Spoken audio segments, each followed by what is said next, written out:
Hello everyone, my name is Gabby, and welcome back to another Dragon Ball Super review. This time reviewing episode 55. Goku gets called up by Beerus and Whis to meet with Zeno. They tell him to be on his best behavior.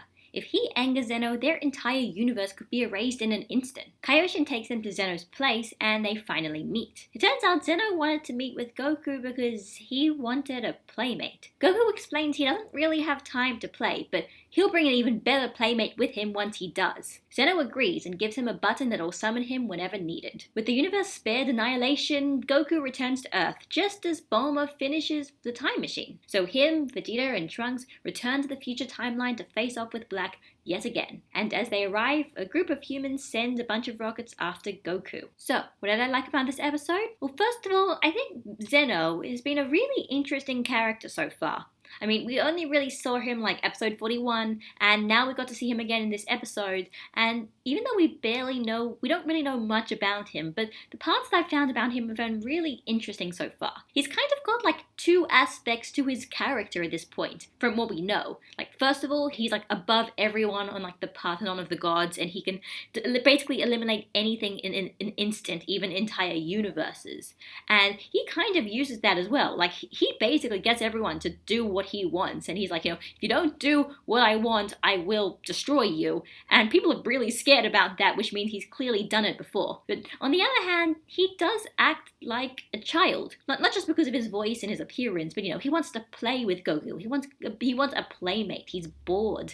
It's a really interesting idea, just having these two aspects of the character. On the one hand, kind of having him be a child, and on the other hand, having him be like the strongest, most dangerous person ever. I don't really know what they're doing with his character or what his character's going to be like, but it is kind of interesting so far. And the other thing I do like about this episode, and what I liked about Zeno, is he's basically pretty much the first person in Super who finds Goku's like directness actually, like, he's alright with it. He doesn't think that Goku's being too rude or being too inappropriate. He's like, oh yeah, no, you should shake my hand? Sure, that's fun. You're gonna play with me? Sure, that's fun. If you're gonna come with another playmate later on? Yeah, that's fine. I like this because before I was always kind of bugged with the fact that like practically all of the gods are almost like, Goku, you're way too out of hand. This is terrible. You should show some respect. But Zeno's like, nah, I'm alright with this. Goku, you can be as direct and as forward, as informal as you want, and I'm fine with that because I think that's good. I think that's a cool breath of fresh air. I like it. Because Goku is the main character, and most of the time characters are supposed to appreciate Goku for what he is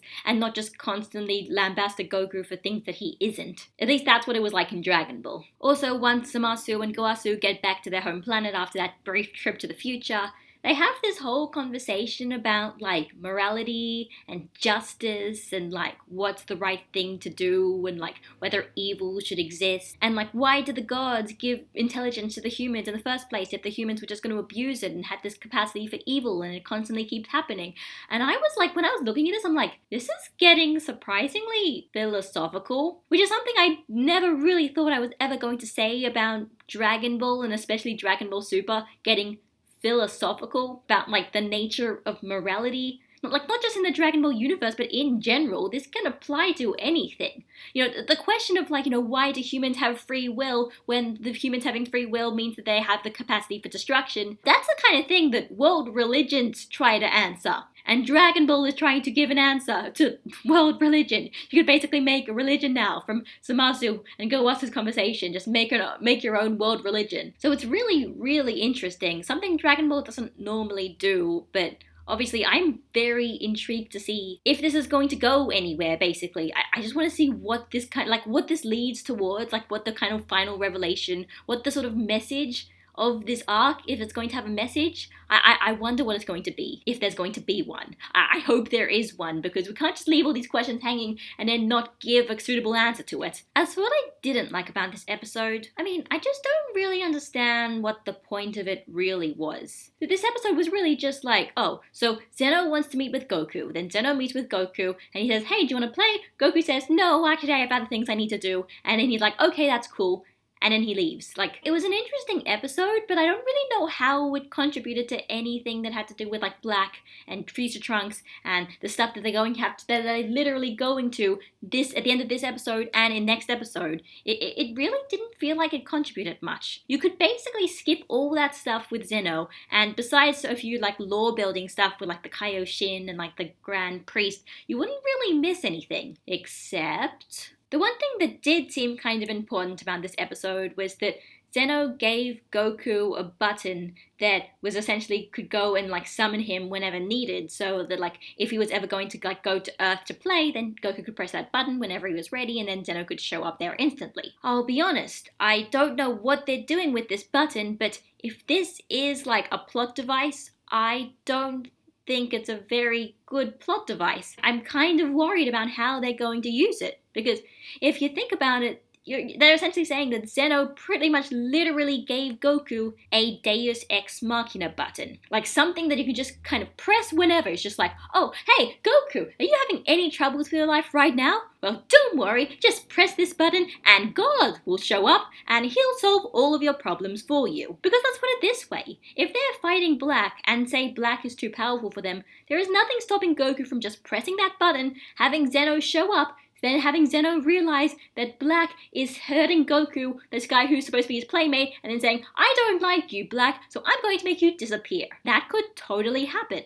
And if that happens, that is a terrible idea. I don't think I need to explain why having all of your problems get resolved by the gods showing up and just solving everything for you, as opposed to solving your problems with your own power, is a very bad idea for a story. It ruins any sort of tension, because you know that no matter what, the gods can fix anything. This is the reason why people don't like the ending to Resurrection F, because Whis fixes all of their mistakes pretty easily. Like, it was only that one chance and Goku could have failed it, but the fact is people still don't like the Whis' time rewinding power, and the Zener Button is basically Whis' time rewinding power on steroids. So if they abuse this, if this is done poorly, if this is some kind of horrible plot device, yeah, obviously this is not going to be a very good thing for the story.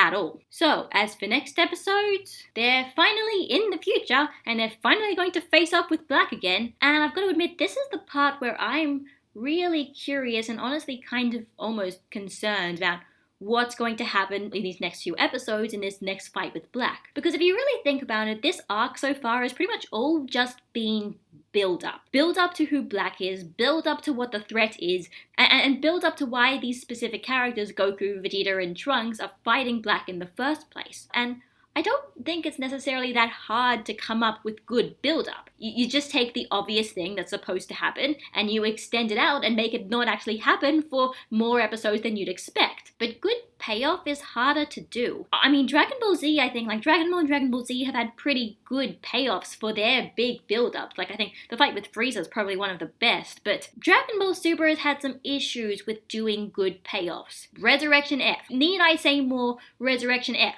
The rematch between Goku and Frieza ended up being the way it was. Especially if there's only like one more fight in this arc between like everyone in Black, and then the situation's all resolved, which I don't want it to happen, but it might. This better be some pretty damn good payoff. This fight with Black had better be interesting, and it better be good, and it had better be worth it. Otherwise, everything else up until this point would have really felt like constant build up to something that they made it seem like a big deal, but then actually wasn't a big deal. And that could actually ruin the arc if there's not a good payoff to it. So I'm concerned, but I hope it's good. So that was Dragon Ball Super episode 55. I don't know what the point of the episode was, but it was interesting. It was a pretty entertaining episode. It put some interesting world building and kind of lore drops, and maybe it might hint at things that are going to happen later on in the series. At the very least, it's hinting towards the next tournament arc, which I hope will be good if that ends up happening. But yeah, it was a very strange episode in terms of the narrative, and that like everything kind of just stopped while they went to go and meet Zeno, but it was a fine episode on its own. I don't know what the point of it was, but it was a fine episode on its own. So yeah, obviously I'm really thinking more towards the next few episodes and just hoping that they're good, because if they're not good, it could actually really quickly screw up the arc, and that would be terrible, because I pretty much said if this arc isn't good, it's basically do or die for Super, and it's pretty much going to say whether Super was actually worth existing in the first place, or not. So this is Gabby signing out, and I'll see you all next week. Bye guys!